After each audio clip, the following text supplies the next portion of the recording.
J-Tech Studios in Atlanta, Georgia. It's America's favorite game show podcast. Tell them what they've won.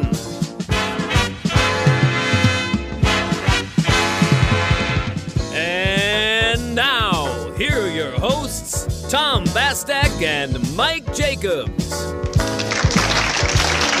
Hello and welcome in to America's favorite game show podcast, Tell Them What They've Won. We're the game show guys. I'm Tom Bastek. And I'm Mike Jacobs. How's it going this week, Tom? How are you? Another beautiful week, Michael. I'm very excited to be back. Look at this. We didn't have to wait a month to do it. I was going to say, I'm glad we're back on a normal cadence again. Thank goodness. You know, it's really fun. I know that there's a lot of people that you know are listening to us, and I'm not going to say that there probably is folks that listen to us every week, the same day, the same time, whatever. That's fine. I'm sure there are, but for us, it really is like a big part of our week to get together and chat and do this. And not having it for 3 weeks really threw my rhythm off a little bit. Yeah, absolutely. It's I didn't realize how much of like a thing it was. And like this morning when I started making my coffee and like settled in to like write the cue sheet and all that, like it right. Like a nostalgia crept in. It's like, it's only been like a couple of weeks, but I think it was because we were on the break before that with the season 3 or season 2 to 3 break. So yeah, it's good to be back is what I'm saying. Needless to say, it is great to be back. Couple of quick housekeeping notes. We do have our first live appearance coming up. If you didn't listen in last week, Southern Fried Gaming Expo is coming to Atlanta, Georgia on August 20th through the 22nd. And we're going to be performing live, not only broadcasting our show. Well, we won't be broadcasting. We'll be recording our show.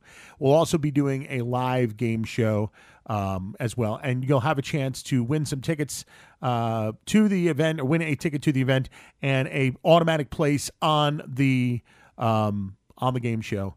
Details to follow. Also, as I understand it, Tom, we are not the only game show booked for the weekend of Southern Fried Gaming Expo. Yeah, I want to say they've always done a game show type thing. They at least one, I think, when they give away prizes, and it's really cool stuff because the prizes they get are like from the different vendors and things. So if you like nostalgic video games and pinball games, you have a chance of really winning some really cool stuff. Plus, like all the different tournaments, like Mike, you and I are also going to host the kids pinball tournament. Oh, are we really? Yeah, we're That's really. News to me. That's exciting. Yeah, just got confirmation of that. That's a lot of fun. It's all these kids 12 and under that come in and play. And the nice thing is that it goes so fast. There's 2 machines normally. They put you on both machines.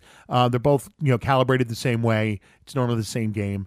And then basically what happens is you just keep cycling the kids through and recording their scores.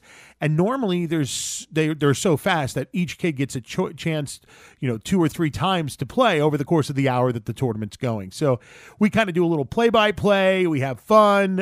We obviously don't try to distract the players from the game, but it's going to be very fun. Yeah, no, that's fantastic. I'm so excited. I can't wait. Yeah, and if you're not even into gaming, if you just like game shows, then there's at least 2 things there for you then. So, yeah, check it out. And one of the other cool things that I will say is that, I would say that the majority of our audience is nostalgia-based to begin with. Absolutely. And that's what this really is. I mean, it's classic video games, pinball games, tabletop games, and then all the current stuff too. They just announced this week that 45 brand new pinball games that are all been released this year or last year are going to be brought in by one of these companies, and I have to figure that out. But and I'll provide more details of that. It's the Southern Fried Gaming Expo. It's GameATL.com. So awesome. All right, Mike, this week I wanted us to there's so many new game shows and we haven't had a chance to watch them all. I wanted us to watch a game show and comment on it and kind of give it our perspective because obviously we're probably never going to do a whole episode on the show Small Fortune. No, probably not. I have mixed feelings on this show. Okay. The miniatures are very, very impressive. They do a very good job with them. And the budget, because of that, must just be astronomical because those miniature things are not cheap. Yeah, and these guys are making a lot of that from scratch, too, I'm sure. But I'm sure the carpentry department there is going crazy. Yeah, absolutely. Like, it's not none of that is inexpensive at all. Nope. That being said, again, I want to double reiterate this. The miniatures are fantastic. The team in charge of that is top tier. That being said, I don't care about the rest of this show. It's a very specific minute to win it. The games are not that interesting. It also incredibly stressful. Like, I have no interest in trying to deal with these little miniature things in this little miniature way. Like, it just, nothing about it is appealing to me. I am a guy that has big clubby hands, and it's always tough for me to deal with things that are small to begin with. So I get anxiety just watching the show. Do you know what I'm saying? 100%. I don't necessarily have clubby hands. My mom always used the term bull in a china shop. I'm not exactly the most graceful person in the world. Me too. And also, I can't hold my hand steady to save my life. Like, I look like an 80-year-old who's been a wino his entire life. My hand just shakes all the time. Sure. So, like, the one game that I specifically took note of was the woman had a small little wooden tray that she had to balance like 3 miniature tiki drinks on and then deliver it to a table all on her fingertip. You could give me a month and I could still not be able to do that. The only advantage I have over you in this case with this game is that my finger is so big. You got surface area. That's a good point. I did not think about that. Yeah, but these are the type of games, for those of you who haven't seen this show, basically it's a team of 3 people that compete, and they have to do these different tasks that are very, very small. And they get at least 1 practice round, and if they want to take additional practice rounds, it just comes away from the amount of money that they could make. But once they decide to play for real, they will literally win it or lose it, depending on whether they complete the task. And it just doesn't do it for me. It's also it's an hour-long show, so without commercials, it's 44 minutes or whatever, and it's longer than it needs to be. This is a half an hour show. It should be sped up a little bit.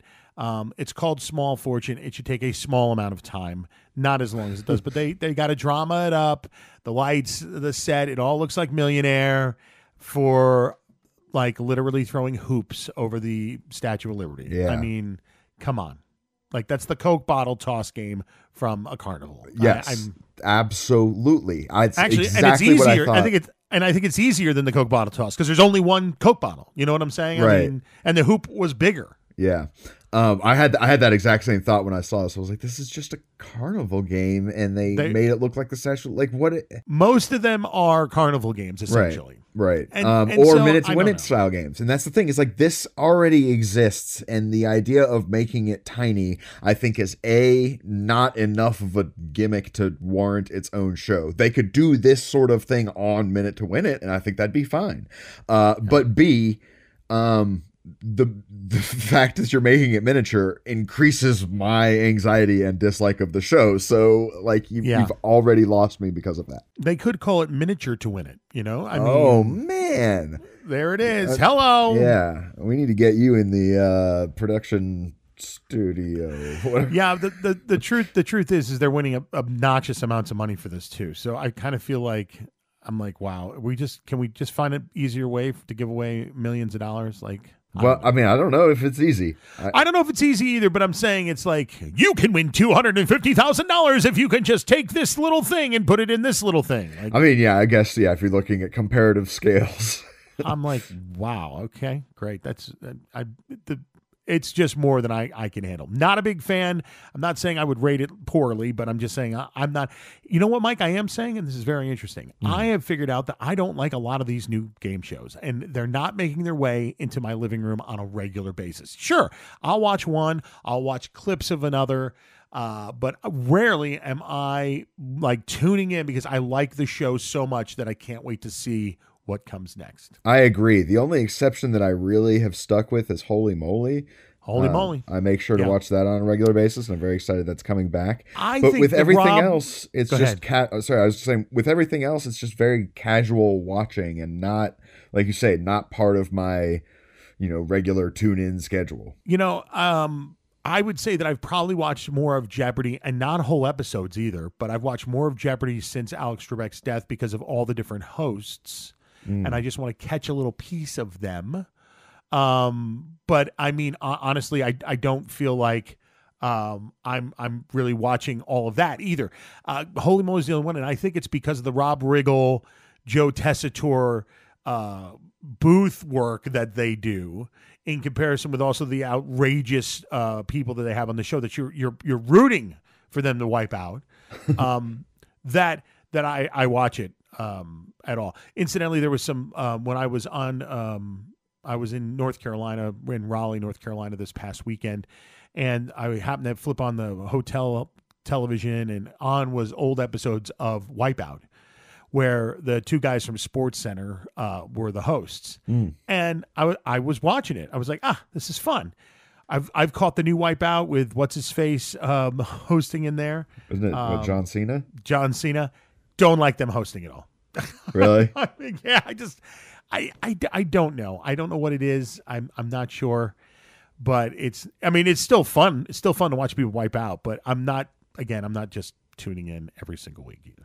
Right. And yeah, I think that's the crux of what we're saying here is like it's all been fine, but it's not a lot of draw to keep coming back on a regular basis. I think what I've definitely figured out is that they need to stop with the drama and get to the gameplay. Like, play it faster for me. I want it in 22 minutes, one half-an-hour episode. Get to it like Jeopardy does, like Wheel of Fortune does. Absolutely. I'm a little tired of the millionaire aesthetic and the millionaire approach of, stretch it out as long as possible and yeah. Agreed. Artificially inflate the drama. I'm not a fan. All right. Speaking of artificially inflating drama, we're 2 for. I was going to say we're 2 for 2, but we're not. We're 2 for 100 on Stump the Chump. And can we make it 3? Man, again, we're in a realm that is maybe outside the traditional game show. So maybe. Oh, all right. Well, let's go to the news, and then we'll find out with Stump or Chump. Light up your cigarette, crack open a beer, put the kiddos to bed. From chaos around the world to carnage in your burial front yard, it's time for the news. Thank you, Tom. Thank you, Mike. This is the news brought to you by BuzzerBlog.com. Well, game show fans are getting ready to make a pilgrimage, hopefully, to a new Mecca. The Strong Museum of Play in Rochester, New York, last week announced that it will become home to another unique attraction. Now, they have the National Toy Hall of Fame, the World Video Game Hall of Fame, but they recently announced that they will be home to the National Archives of Game Show History. So game show artifacts, scripts, marketing materials, creative and production plans, even set pieces from these actual shows will form the heart of this archive. Now, they're in the midst of a huge renovation right now. Hold on, I'll take that sentence again. So the museum is in the midst of a huge renovation right now. Part of a $60 million, 90,000 square foot expansion of the museum is already underway, and we don't have an exact opening date for this archive, but they're getting a lot of heavy hitters involved. I personally have a lot of friends that are into game show history that are involved in this and providing materials and providing research. So Bob Bowden, the executive producer of The Chase that I was on a few years ago, and a lot of other shows, and Howard Blumenthal, creator of the television version of Where in the World is Carmen Sandiego, are the co-founders of the archive, and a lot of other people involved, Wink Martindale, Ken Jennings, just to name a few. Going to be really exciting, and I hope to be involved somehow. I've already offered up my deck of Card Sharks cards for inclusion in the archive, so we'll see how that goes. Nice. This sounds really cool, and it sounds legitimate, which I have vague memories of this. I don't remember the exact scenario, but we looked up in the past, Tom. I don't know if you remember this, but we went down the rabbit hole of apparently there was some sort of game show hall of fame in Las Vegas, but we could find nothing about it other than like an article mentioning an opening ceremonies that like a couple rando people were at. But yeah, best we could figure, it was literally just like a hall where a couple pictures hung or something, because there was nothing about it. Yeah, like I don't even know how you'd account for what kind of like visitation you had at this thing. I remember that. I forget who was involved in that. Probably best to not mention their name anyway, but I do remember that it was like some kind of tourist sort of, Yeah, snare. and I mean, again, we didn't find a whole lot about it. My impression was maybe it was just sort of a false start kind of thing. But it sounds like this has got real legs, and that's exciting to hear. That's what it sounds like, and I've had brief discussions with some of the people, not only that I already know that are involved in the creation of this thing, but some of the people at the museum, and it really seems to be handled by people who know what they're doing. So, really excited. Yeah, sounds like it's going to be a lot of fun. Can't wait to see how that comes up. What else do you have for us, Christian? Let me see. I'm trying to figure out how to lead into this one. I don't think I'm going to lead into it anyway. You guys remember that Ultimate Slip and Slide show we talked about a couple months ago? Yeah. So the show was in production for NBC. It centered around this 60-foot-long slip and slide, and production on the show recently had to come to a screeching halt after over 40 crew members reportedly suffered awful explosive diarrhea that left them collapsing on the set of the show in Simi Valley, California earlier this month. According to the Wrap, it was a result of the frantic bathroom breaks and the use of the words explosive and diarrhea in succession. Production has been temporarily suspended since the first week of June. At least one member of the crew tested positive for Giardia, a parasite that can cause bloating, gas, and the kind of intestinal issues that force you to do complex mental calculations involving the distance to the closest toilet and the tensile strength of your undergarments. So... Can I just say that's one of the most enjoyable newscasts you've ever passed on this podcast? It's so great, and it is not at all expecting or what I expected that story to go. Amazing, right? Well, it's really gross because apparently this parasite is something that you get from water that's been contaminated with fecal matter. So it means somebody crapped themselves on the slip and slide. Well, wait. Hang on, though. How much fecal matter? Like, did somebody actually crap themselves, or was it like a situation where they just didn't wipe properly that morning or something? Oh. Yeah, well, so, yeah, as I say that, it doesn't matter. It's disgusting no matter how you slice it. Well, let's be honest. Is there any of us that are truly shocked by this story? Well, like I said, it wasn't what I was expecting. I was expecting something to happen with that show. But if you would have given me a list or like list 10 things you think is going to go wrong with this show, I think explosive diarrhea is not one that would have come to mind. Oh, no. Explosive diarrhea would have been in my top 5 for sure. Thank you so much, Christian. How about this week in game show history? Well, this week in game show history, we are going back to June 14th, 1993. And this is the premiere of a show that I remember watching when I was really young. And I blame this show now for my obsession with words and letters and anagrams. This was a show called Caesar's Challenge. Now, Caesar's Challenge was the last game show to air on NBC daytime before they switched over to all soap operas in the mid-90s. And the show was hosted by Ahmad Rashad, the sportscaster. And so it took place at Caesar's Palace in Las Vegas. And the centerpiece of the show was this giant slot machine with, I want to say, 8 or 9 screens on it. And a word would be jumbled up on the screen. You'd answer a question, and if you got a question right, you would get to pick one of the letters to put in the right place, and then they would reshuffle. They had like a Roman gladiator. His name was Dan Doherty, and actually at last check, he still makes money on the West Coast performing as a gladiator at parties and things. So he was a sort of co-host on the show. He'd pull the handle on the slot machine, the letters would spin, and you'd have to guess the word in order to win the jackpot. It was a really cool show, and it lasted for about a season and a half before it went away. One of the things that I remember about it, there was a security guard, a New York security guard, who had a fascination with anagrams, went on to become like a Scrabble champion, or at least a very high-ranking player.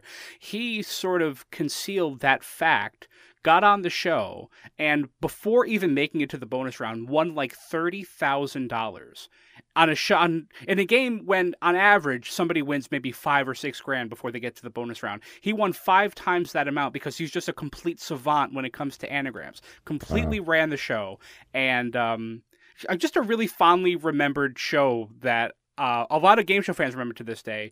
Pretty obscure, but Caesar's Challenge this week in game show history. Very cool. Thanks, Christian. Okay, Mike, it's time for Stump or Chump. You know, we're on like a little bit of a roll here. I was gonna say, to be perfectly honest, I think we might get a twofer here, 2 in a row. Oh my God, a back-to-back. Well, and again, the only reason why I'm saying that is because we're again in the not traditional game show realm, which is not necessarily his strong suit. Am I correct? So for the first time, I'm not the only one on the show who has diarrhea.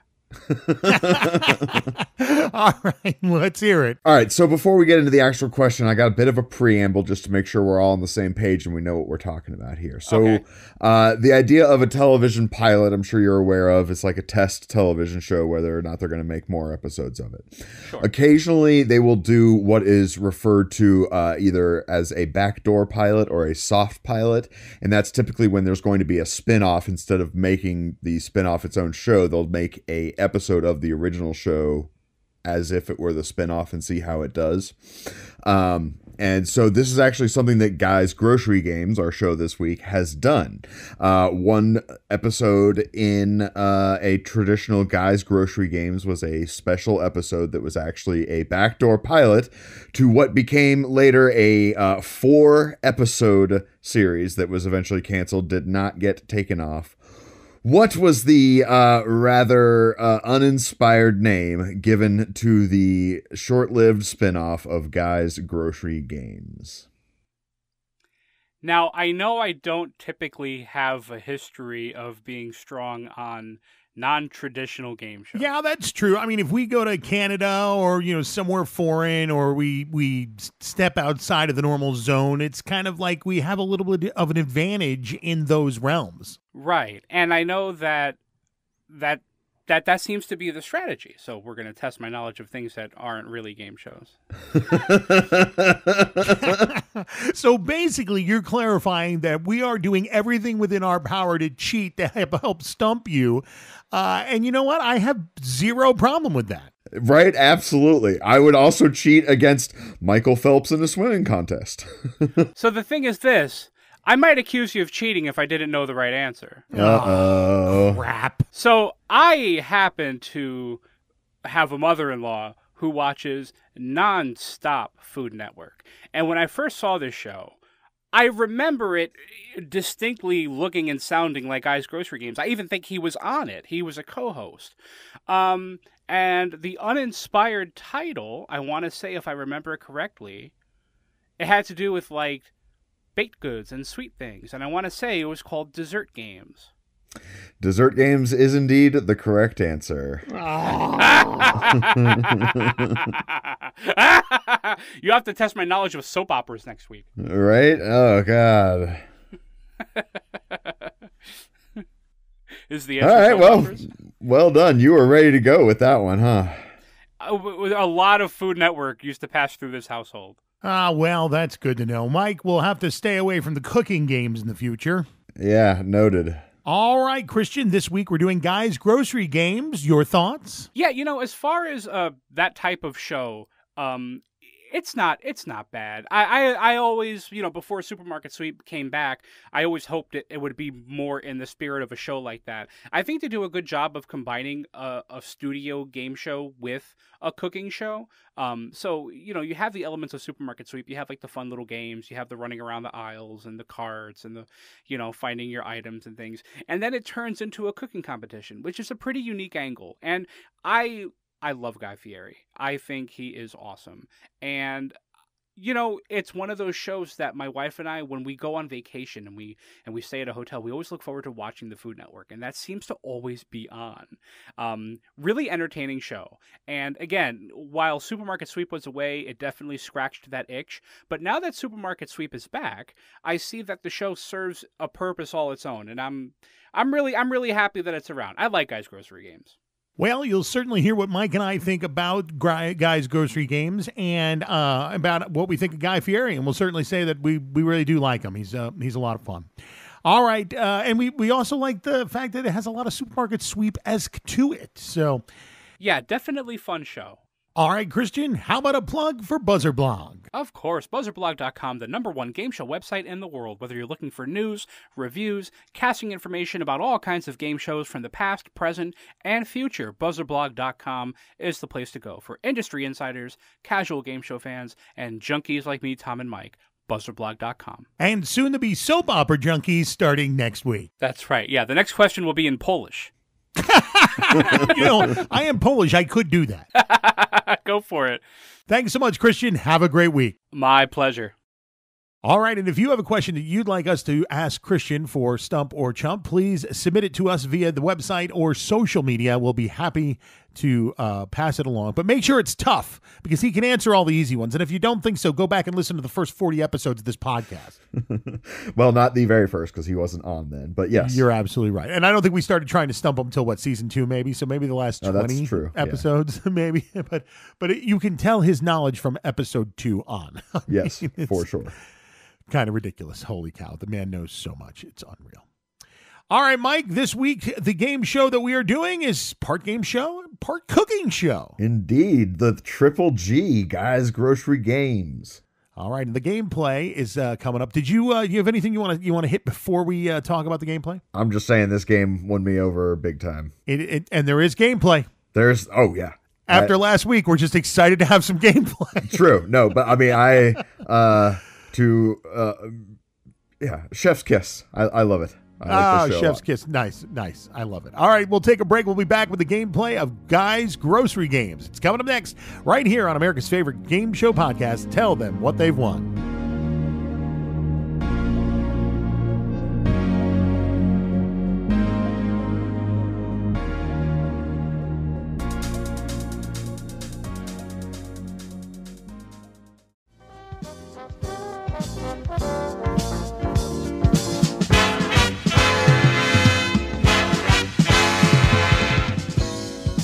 Welcome back. Normally we would have the theme song, but there really is no theme song to Guy's Grocery Games, but he just does a little introduction. But needless to say, it's gameplay time. Mr. Michael, let's do the gameplay. It is time for gameplay. So what we have here is we start with 4 contestants, and all of them are at least like semi-professional chefs. And I don't know if there's a word for this, but in the or I guess a lot of fields you would use a term called prosumer, in combination of professional and consumer.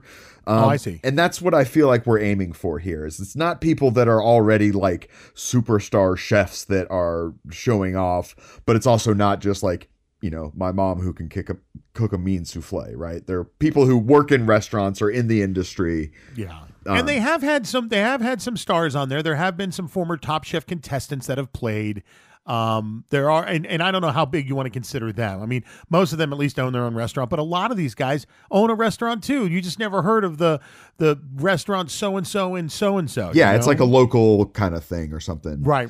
So again, I think the idea here is that they are definitely skilled and knowledgeable and working chefs, but they are people that wouldn't be playing for charity, right? Like it's not like a Gordon Ramsay is what I'm getting. No, it's not a super chef. That's for sure. Yeah, exactly. I mean, the casting process, from what I understand, is you send in a video, so they get a feel for your personality. You send in a couple of dishes that you've made, pictures of them with the recipes, and and a couple other things, and then your resume.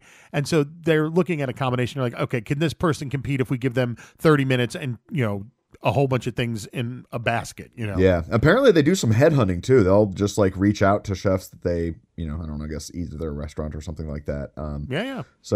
Anyways, they're all going head to head in this elimination style competition.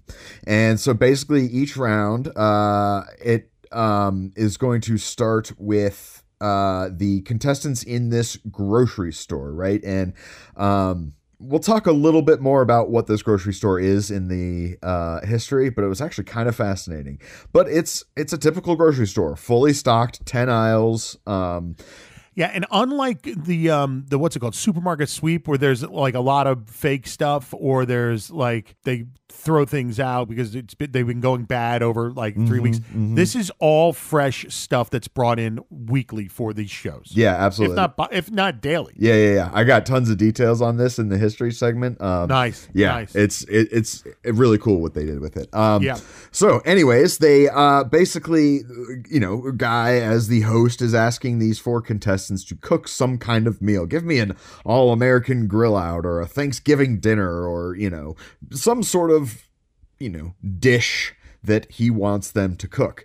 And so they're lining up ready to go into the store and collect the ingredients to make their version of whatever it is Guy has asked for. While they're doing so, he always puts in this little twist. And it's weird how, like, in every episode they act like, oh, I bet there's going to be a twist. Like, it might not happen, but it's like, that's the entire game. So I don't know. Well, the one that really freaked me out that I read about, and I didn't see an episode with this, is the cart flip, where they like everybody goes and gets all their food, and then they're like, okay, you two switch your carts. Oh, yeah. Well, and so there you go. Like, that's kind of the idea of what we're doing here. He sets up these little, like, sort of mini game challenges that are, in play during the course of them making this dish that he has asked for. Right. So I mean, but they name them just like they do, in Mario Party mini games or whatever. And there's there's tons of these little things. Like you say, there's the cart swap where they have to exchange carts or whatever. Sometimes he'll say all of your ingredients have to start with the same letter,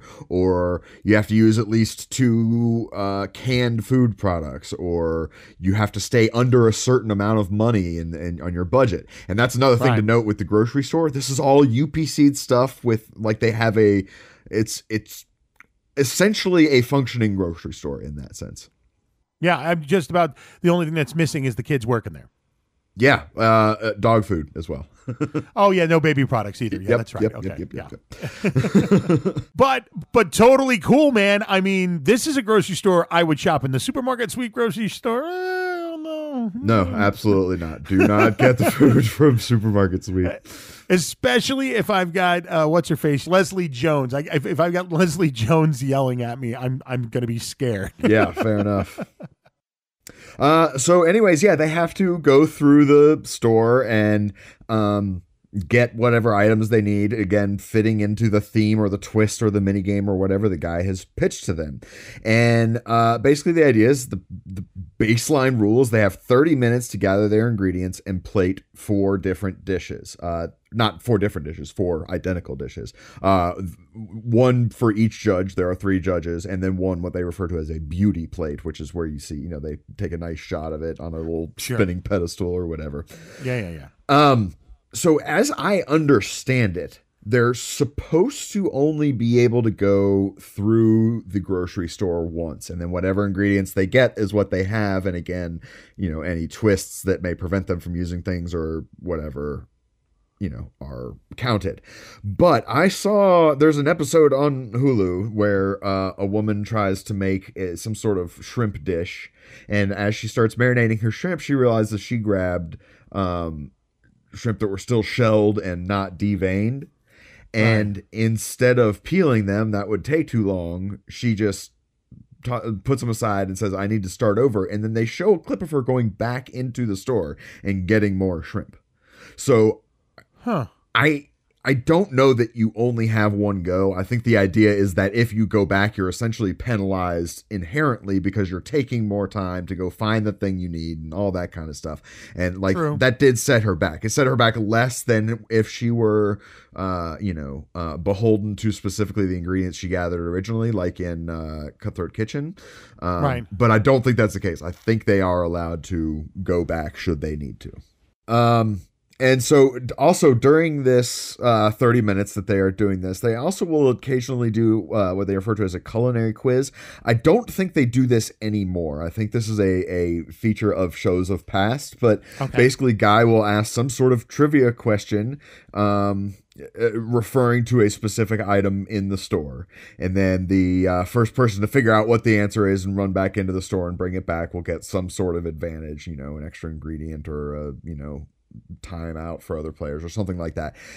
Yeah. Almost exactly like what you would see on Supermarket Sweep. Sure. You know, and that's the thing is there are very, very many parallels between this show and Supermarket Sweep. But personally, I think it's an improvement in basically every way. So after their 30 minutes are up, the chefs stop where they are, and the judges taste and critique all the dishes. Of course, you know, going for how does it taste, how does it look, presentation, that sort of thing. But they also have to keep in mind the adherence to the rules of the round. If they, you know, didn't present a Thanksgiving dinner, then, you know, it doesn't matter how good it is. They didn't follow the rules. They didn't, you know, play the game properly. Right. After the judges all go through and taste and critique everything, they determine who the worst performing chef is, and that chef is eliminated. They're gone. They're out of the game, meaning after the first round, person only plays one round, you know, bummer for them. And then we go on to the second round, you know, 3 contestants, and you keep going down this way until we get down to the one and final contestant. So it's kind of like Chopped in that regard. Or Cutthroat Kitchen, actually, as well. Yeah, oh, that's right. There's another one. Yep, absolutely. Yep. If we're not watching a lot of those cooking shows, you know just about all of them. Well, yeah, my wife watches them quite a bit, and nice. I gotta say, I'm a big fan of Cutthroat Kitchen as well. Nice, cool. Because again, there's a huge amount of gameplay to that.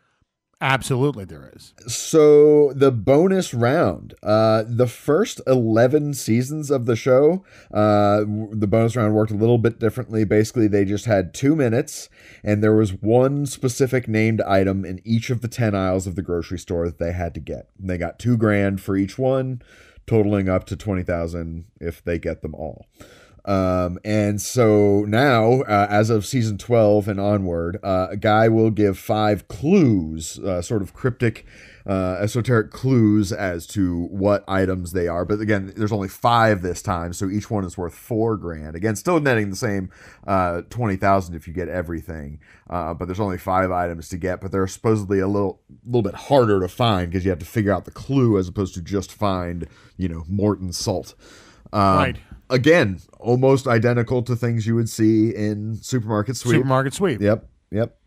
And apparently there's now a Guy's Grocery Games delivery edition from COVID. Oh yeah, have you now? See, this is pretty cool. Have you seen this? I haven't. I read the Wikipedia description of it and damn near fell asleep. Like it sounds boring, and I don't think this translates to a social distancing thing. I didn't care at all to even learn about it. I mean, here's the thing: when COVID first happened, and you were looking for any kind of like new content, this is kind of a cool way to do it. They would ship the actual food to the chef, and the chef would prepare it in their own home. And so you're still got that competition, but again, it's socially distanced. I don't think the communicate. I mean, I don't think the competition is there the same way that it is with chefs cooking next to each other. And there's obviously the heightened, anxiety of all of that. Well, but how lights do you and the judge cameras and.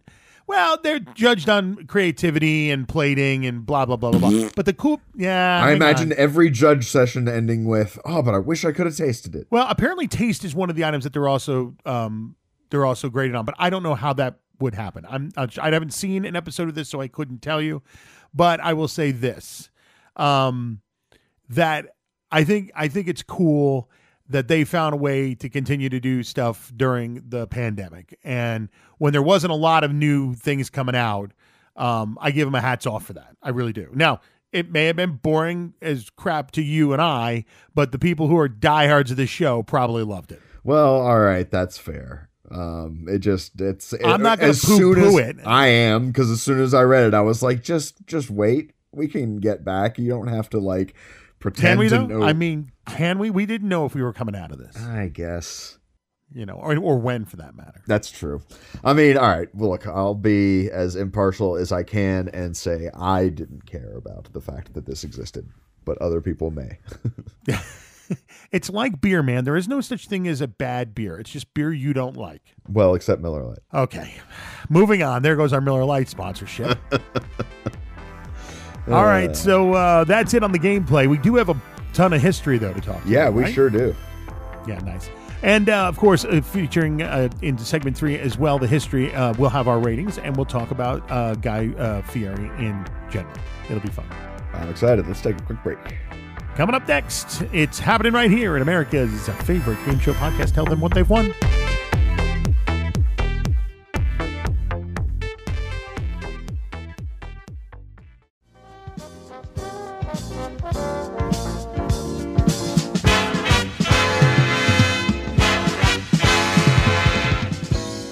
And welcome back. Segment 3 of episode number 43. Our featured game this week is Guy's Grocery Games. It's America's favorite game show podcast. Tell them what they've won. Mike Jacobs joining me. I'm Tom Bastek as always. And Mike, what do you have for history on Guy's Grocery Games? Well, October 20th, 2013, which, as I say that, doesn't feel like that long ago, but man, that was a long time ago. Food Network debuted Guy's Grocery Games, Triple G. This first season was actually shot in a real grocery store. It's called Fields Market in West Hills, Los Angeles. Not sure why they decided to move it, but honestly, I do know why they decided to move it. I don't know why they decided to shoot it in a real grocery store for the first season. That to me feels like more of a pain in the butt than. Yeah, I don't know though, because if you think about it, if you're not getting renewed for a second, and obviously these seasons are not very long. You know what I'm saying? True. He's gotten, because they got 22 seasons or 26 seasons now they're up to, something like that. Yeah, and it's only been around for 8 years, so they're doing multiple seasons in a year. So let's say, I don't know how many episodes are in the first season, but it's probably easier just to shoot it in a grocery store in case it doesn't get renewed. That's a good point. I did not consider that. Yeah. Why deal with the logistics of trying to have all of that food available, which we'll talk about here in a minute. Yeah. Okay. So let's actually just go ahead and get into that. So they moved to a warehouse in Santa Rosa, California. They dubbed it Flavortown Market. But I am going on record as saying you cannot call this a fake grocery store. The set designer is a guy by the name of Scott Story, who also was the set designer for Supermarket Sweep.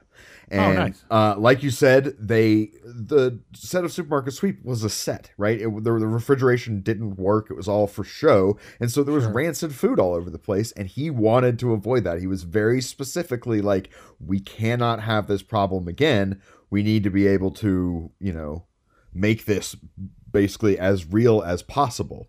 Right. As a matter of fact, when they first finished building it and were stocking it, and like you said, they have food suppliers come in and it is stocked exactly like a real grocery store. Bakery guy comes in on Monday and they try to have they shoot Monday to Friday, and they normally, that Monday delivery is meant to last till Wednesday, but if it starts to go bad or they need additional fill-ins, they'll make smaller orders as they go through the week.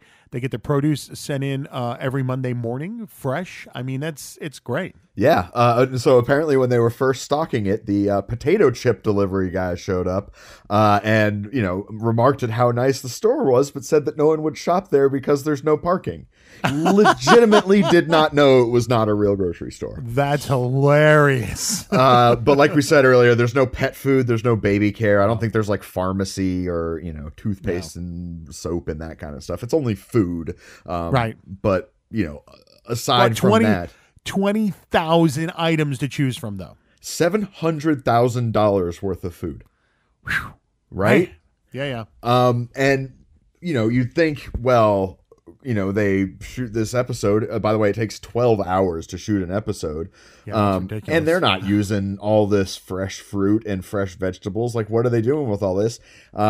All perishables are donated to local food shelters and, kitchens and all that kind of stuff. So it's all being donated to people in need. None of it goes to waste. And let me tell you, this is where Guy Fieri started to endear himself to me when I started to find out about what this guy does. Like, he does so much for, like, during like all the wildfires and everything. He's out there feeding all the fire workers. Mm-hmm. He apparently raised like billions of dollars for out of work food workers during COVID. Yeah.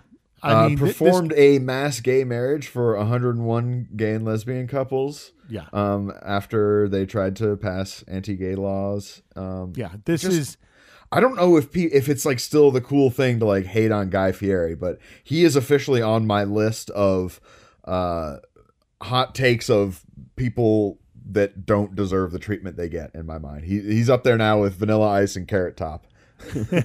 Well, Carrot Top deserves everything he gets. So why? Why? Yeah, sorry, dude, because he's awful. Is he? So, he's terrible. No, he's terrible. He's terrible. He's a prop comic, dude. Yeah, he's a product of his time. Okay, and that time has passed. I understand, but that doesn't make him like a terrible person. Oh no, he's not. No, by the way, he's not a terrible person. I'm not saying that at all. But he deserves the hate he gets. It's fine. So anyway, look, I can't even say that with a straight face. I mean, the fact is, if anyone's seen the movie that he is in, they would agree with you. And I can't disagree with it. But he was fine for the time. Yeah, it's fine. But I will say there was a period of time where Guy Fieri was the coolest thing since sliced bread, and he became the Food Network star kind of. Mm-hmm. Yeah, he was like almost their mascot in a way. Yeah, their poster boy, if you will. Right. And then it became like he became almost a caricature of himself, and everybody just decided to make fun of him. I mean, he was getting made fun of on Saturday Night Live every other week. I mean, well, and I think what I read something that was said he was the personification of a Smash Mouth song, which it's a little mean, but I mean it's great. All right, I want to laugh at that, but I mean at the same time, dude's doing it. And dude's doing it right. He is just an A+ human being, and that's all there is to it. Say what you want about his stylistic choices. If that is your argument, you are judging a book by its cover. Absolutely. Yeah. The man is unbelievable. He does so much for so many people. It's he's doing all right. He's doing good. Agreed. Doing good. Anyways, yes, back into the show. Like I said earlier, they're taking 12 hours to shoot this. Now, the interesting thing is, of those 12 hours, maybe an hour and a half is actually cooking, because they only have 30 minutes for each round. Yeah, 3 different times. Now, I will say that I did read that, like, when he gives them the 3, 2, 1, go, and they run and they do the supermarket sweep part. He loves to do the fake out on that part, by the way. Right, but they actually pause it right there, and it's like a pause for like 10 to 15 minutes so they can go over the rules like wholeheartedly with the contestants to make sure everybody purely understands. So there's like, that makes sense. There's really a lot of, because it's production, there's a lot of, hey, we need to stop here, everybody, we need you to make sure that you're all doing this, and this. So I can understand, but I mean, they're saying that the judging takes a really long time. Yeah, the judging takes a long time, and the interviews with the people, you know, the like face-to-face camera stuff. The confessionals. Yeah, exactly. That'll be like 2 or 3 hours in between each round, because they'll do the round and the judging and the interview, and then the round, the judging and the interview, and all. I can't imagine that. You got 30 minutes of high anxiety, and then you've got to talk about it for like the next 3 hours, and then do it again. No, see, the doing it again I think would be tough, but I can absolutely see being able to talk about it for 2 or 3 hours afterwards, because it's one of those things, like when you're in like a real high, not stress, but your endorphins are going afterwards, you're all like jacked up, and you could talk about it over and over and over again. It's like the same feeling as cocaine. Not that I've ever done cocaine, Mom. No, but I mean, honestly, it's the same thing as like when I do an improv show, and I don't know if you get this, but you get done with the improv show and you're like, well, let's go talk about the improv show. Yes. If it's a good show. I have that. I don't like to do that immediately after. I like to sort of marinate in it a little bit, but yes, it's the exact same thing. Yeah, absolutely. So the other thing we have to keep in mind with this is that you're probably not seeing things in order that they actually happen on the show. And the reason why I say that is because if you think about it, if they went and had 3 contestants, right? And the first contestant presents their dish and the chefs eat it and they talk about it and they judge it. And then the second contestant brings up their dish.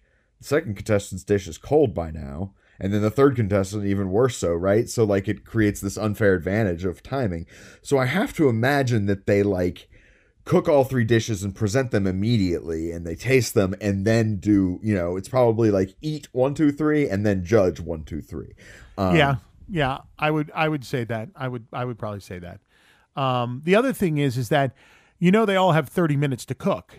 It may be the kind of thing where, there's some trickery in like your 30 minutes starts 5 minutes later, so that we're not having all the meals come out at the exact moment. Yeah, that's a good point too. You don't know how they play that, but anyway, go ahead. Yeah, no, I was just gonna say, I think, the point there is we don't necessarily know, what order these things are happening in. So, not that this is like, it's not like it's disingenuous or anything, but it's just one of those things that I want people to keep in mind when watching these quote unquote reality shows, that there's so much production done that calling it reality is not a reality. Not accurate. Exactly.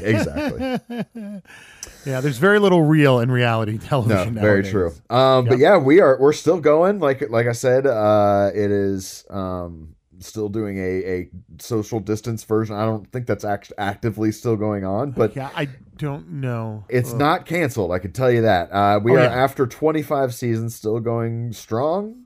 Question mark. I don't know how well it's doing necessarily, but according to parrotanalytics.com, which I don't know much about them, but they sure look authentic. They rank, Guy's Grocery Games ranks in the 89.8th percentile in the reality show genre, which means it has a higher demand than almost 90% of all reality shows in the United States. So, I mean, it's doing better than almost 90% of its competition. That sounds pretty good to me. So personally, I hope it keeps on keeping on. This is what I want cooking shows to be. Shows like Top Chef and Master Chef and that sort of thing don't do it for me because it's just show off your skill. There's not a whole lot of gameplay there, I like this, and as we'll see when we get to Cutthroat Kitchen, I like that a lot too. This is what I want these shows to be.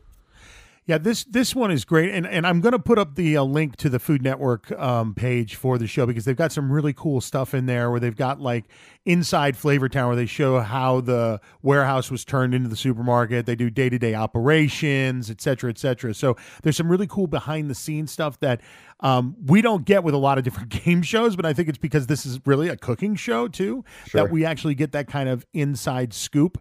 And the reruns are still running on Food Network right now. I think they're showing season 20 and 21. But I will just say that this is a great show. And I like Guy a lot, and I like him a lot more now than I have in the past. I definitely fell into that. I've seen enough Guy that I'm sick of him for a while there. And it was like, all right, we don't need any more Guy Fieri. And then the next thing it became was, oh, well, wait a second. He's doing this, and he's doing that. And what else is he doing? For who? That, like, literally when he was on Shark Week this past year, I was like, yes, Guy Fieri on Shark Week. And now he's Shark Tank. Yeah, no, Shark Week. Oh, he was on Shark Week. Yes, on Discovery. He was on Shark Week. Same network, bro. So, well, it's a different network, but same company. Same company. Yeah. So anyway, I love that he's doing it. He's got his sons involved. He has a winery that's named after them. Which is kind of cool. I think one of them has co-hosted with him. Yeah, on the COVID games. I think it's Hunter. It's Hunter and and Ryder. I want to say is the two, because the name of the winery is Hunt and Ride, RYDE. Okay. Gotcha. So I think it's Hunter and Ryder is his two kids. But they were on the Shark Week thing too. So it was kind of cool, him being a dad and seeing that. I got lucky enough that I actually met him once. It was right after he had won the next Food Network star, and he was just filming his first show ever. And he was in New York, and we were at a bar, and there was all these guys that came in with these Tex Wasabi jackets on, which is one of his restaurants that he owns.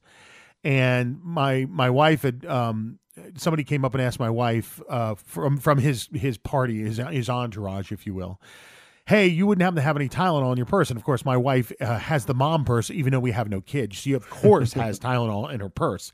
So she gives him Tylenol, and she's like, hey, what's with all the Tex Wasabi jackets and whatnot? She's like, oh, my buddy just won the next Food Network star, and we're celebrating because he just filmed his first episode of his upcoming show. And it was right after Guy had won. Well, funny enough, I didn't know who this guy was. I mean, we're just hanging out, but we're in the bathroom, and it was unisex bathrooms then. And so there's this big, long line to go. And I started playing people in front of me rock, paper, scissors for their place in line. And that's awesome. And well, I mean, we were all half in the bag, we're having a good time. Sure. And I got to him, and he's like, that's the coolest thing I've ever seen. Yeah, man, I'm playing. And I beat him for his spot in line. That's awesome. So I've always said that if the time ever comes that I meet him, I'm going to ask him if he remembers that, because it's such a unique thing that he'd probably be like, actually, I do remember that. I bet he does. That's awesome. So he was cool. He was great. It was fun. Yeah.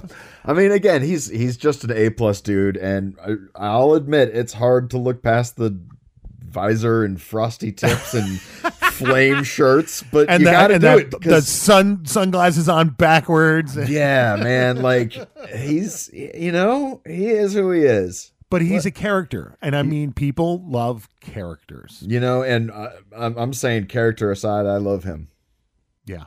Yeah, absolutely. Okay, so we should do a rating, and what are we going to rate? Plates, aisles. I like it. Aisles. How many aisles out of 5 aisles do you rate Guy's Grocery Games, Michael? This is the what in a while. This is the one I've given the most thought to. I am landing at 4.25, very specifically. I think the only reason. No, I'm not gonna say the only reason. The primary reason I'm taking any points away is just because I'm not a foodie. The source content here is not up my alley. Food doesn't do it for me. Every now and then there's something I'm like, ooh, that would be really good, or I like to see, but for the most part, cooking shows don't really do it for me. But this is so much of a game show that the game really ropes me in. I love Guy. He's a high energy, fun host. Yep. He's cracking a bunch of dumb, lame, bad dad jokes. But yeah, of course. Well, still, it's great, Dude, he's 52. He's supposed to crack bad dad jokes. That's just the way. By the way, talk about bad dad jokes. The announcer for the Small Fortune, every announcement he made, whether it was the name of the game or describing the game, was a bad dad joke. So don't. Yes. I mean, please. Yes, that's true. Honestly, that's true. Yeah, I'm just saying. I like that. It has a cute lightheartedness. Everybody's having fun. Apparently, the judges absolutely love being on the show too. Yeah, it's just there's. Again, as far as the show existing in and of itself, there's nothing wrong with it. I'm just taking off points because I'm not a food show guy. I see. I'm a foodie. I am a big time foodie, and I watched back in the day a lot of different food shows. Although I would say by far my favorite to watch was Top Chef. We watched Top Chef almost every season from like about 2 onward for a long, long time. Now I don't watch any food shows anymore. I'm a big Alton Brown fan, and I do watch Good Eats until like this latest season was on the cooking channel, which nobody gets. So like I'm like, all right, well, and I'm not paying for anything extra. I've already got enough streaming services that I'm not getting Discovery Plus at this point. But I will say that this is a show that is right up my alley from that regard. I like the idea of preparing. I've always hated these food shows for one reason, and that is the time limit. 30 minutes is so quick. And if you're telling me that they really are filming over 12 hours, give them a little more time. I mean, I understand that's part of the challenge, but for me, it's like, dude, it's nice that you could prepare it in 30 minutes, but what more could have you done if we'd given you 45? Well, and so I think that to me is a very distinct difference in style of cooking show. Like Great British Baking Show, they give them the time to do it as well as possible. Right, and that is very impressive and fantastic in its own right, but I do think it is a separate idea. And I think this show is meant to be more of the, what can you do as quickly as possible with these restrictions as well, because the restrictions become less difficult the more time you have to figure them out, right? Like a lot of it is reacting quickly to this twist that you didn't know was coming. I mean, you knew a twist was coming, but not what twist was coming. Yeah. Right. And so if you got 30 minutes to sit around and figure it out, then, that's an entirely different game than just, go get potted meat product and make a hamburger or whatever. Exactly right. I watched, I don't know if it was Next Food Network Star or something, one of these shows at some point, and I remember they were in New York, and they were on like a boat in the Staten Island, ferry or something, and they had to make them a meal from what they could find in the snack bar. And it was like very interesting to see, like, okay, they're using like, beef jerky and crumbled orange crackers. And I was like, whoa, that to me has a little bit of appeal, because it's kind of interesting to see how they would take something in a bad situation, which is also why I kind of like Chopped a little bit, because you got a secret kind of box that you open up and what do you have in it? And it could be something weird like sardines and chocolate, and you have to make that work, Right. So I love the twists of this game too, because the grocery shopping is part of it and the cooking's part of it, but it's also like these mini games and things that are thrown in there to change, I think is a lot of fun. I have very, very few things wrong with this show. I can't think of any off the top of my head. I can't rate it a 5 because it just isn't one of my all-time favorites. But for me, it's a 4.75 right across the board. Man, all right. That is a strong, solid score. I challenge you to find something wrong with it for me. I'm not saying you're wrong. I don't disagree with that rating. Like I said, I had to go with a 4.25. I have very specific reasons. Sure. Again, we'll get to there when we get to Cutthroat Kitchen. But I think it would have been a 5 if Guy would have had me on the show as a judge. Then I could have made it a 5. So I would be into being a judge on cooking shows. And I think maybe that's part of the reason why I don't like cooking shows is because I know nothing about cooking. So like, it's that thing where it's like, I'm so far removed from it that I can't tell what's impressive and not, you know? To you, it's just all impressive. You're like, this is amazing. Exactly. McDonald's is just as impressive as what Gordon Ramsay does. Oh, no. Oh, Michael, we're going to have to train you in. It'll be fun. That's not literally true, but yeah, I mean, yeah. Wait, now, see, Gordon Ramsay's going to be calling the show now, yelling at us. Well, you compared me to McDonald's. I would welcome that. I love Gordon Ramsay. That would be fun as hell. He's fantastic. Absolutely fantastic. All right, well, that's probably all we've got time for. Do you have anything else you want to throw in here? Guy, we just want to say, if you are listening to the show, thanks, man, for all you do for everybody out there. And good luck with the rest of your shows because you only have like 20 of them. Right? If you just go Google the name Guy Fieri and the like list of shows at the top that Google shows you, I mean, it's incredible. The man is a very, very busy man. Yeah, so if you can take some time out of your busy day, Guy Fieri, please. I would be curious to know, is it Guy or is it short for Guyton? Because I know both of those are valid names. Yeah, I don't know. I mean, the Wikipedia article just says Guy. And that his name was Ferry, Ferry, and he changed it to Fieri to go back to the original name his grandfather changed when he came over on the boat. Mm-hmm. I see. So he's basically honoring his heritage by going back to Fieri, but I'm not sure if Guy is Guyton. That's interesting. Yeah, I have a friend who is a Guyton, and he is named after, he has an uncle on his dad's side who is Guyton, and he has an uncle on his mom's side who is Guy. So he's named after both of them. So anyways, he's two guys. He is two guys. There it is. Anyways, thank you to the third guy, Guy Fieri. Thank you to Christian. Thank you to Buzzer Blog. Thank you for everyone who takes the time to write us and listen. And we love you all. Tune in again next week. We'll bring you the latest and greatest in the world of game shows and a brand new featured show too. And remember, you can always catch us online: Facebook, Twitter, Instagram, and of course, tellthemwhatthey'vewon.com. Please subscribe, share, like, and drop a review if you like what you heard. And if you didn't like it, you're getting checked out. See you next week, Mike. Bye, Tom. You've been listening to America's favorite game show podcast, Tell Them What They've Won, a JTech audio production, copyright 2021. No part of this podcast may be reproduced by anyone without the express written consent of the creators. For more information or to contact us, please go to tellthemwhatthey'vewon.com.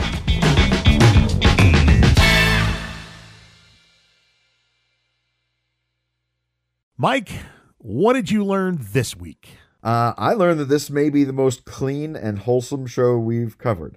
I found literally no dirt. A, meaning no like bad vibes about anyone involved, and B, they keep the show really clean. It's the cleanest grocery store I've ever seen. It's just clean through and through. So A+ job to them. What about you? So I've learned this week that I really like Guy more and more and more and more. And like just going back through his career a little bit as we were studying up for the show, that is really big. But the thing I really learned beyond that is I'm really hating the new game shows. Like every new game show I watch, I'm like, oh, I don't know if it's just because they're more of the same, but I just am not getting into the new game shows. I think it's because they're more of the same. We need a game show renaissance. Oh, it's coming next. Game show renaissance. Ooh, here's hoping. Copyright 2021, a JTech audio production.